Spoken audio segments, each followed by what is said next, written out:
I mean, it's what makes Houston, Houston. It's not just for me, it's not just that Houston has a diverse population, it's the way our population is diverse, right? So Houston in the early 80s could easily and correctly have been described as a biracial city, and here we are just 30 years later with an amazing diversity, right? It's definitely not biracial anymore. Houston has a kind of dynamism to it that you only find in really cosmopolitan cities. Like, you know, I made my first trip to Mexico City about 8 or 10 years ago, and I was shocked at the vibrancy of that place. And then when I came here for the first time 5 or 6 years ago, I found that same kind of sort of youthful exuberance around the art and the culture and the nightlife here, and I love it. I love it.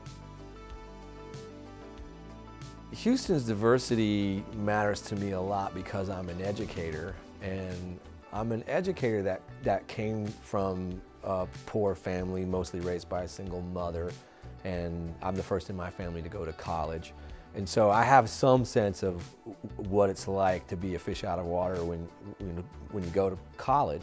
And of course, here at the University of Houston, we're the most diverse Research One school in the country. And so I have the opportunity to celebrate the diversity every day, and I see a lot of students who at other schools would very much be on their own, or would probably feel on their own because there are not a lot of people who look like them. You know, in my professional life, I'm dealing with students and faculty and staff who are from all over the place. And I had a meeting right before I came here with a kid who is on his way to the UK to do a study abroad, but he's Pakistani and is trying to navigate what that's going to be like when he goes to a place where, I mean, he's worried about the lack of diversity at the school he's visiting. But it's restaurants, it's culture. If you go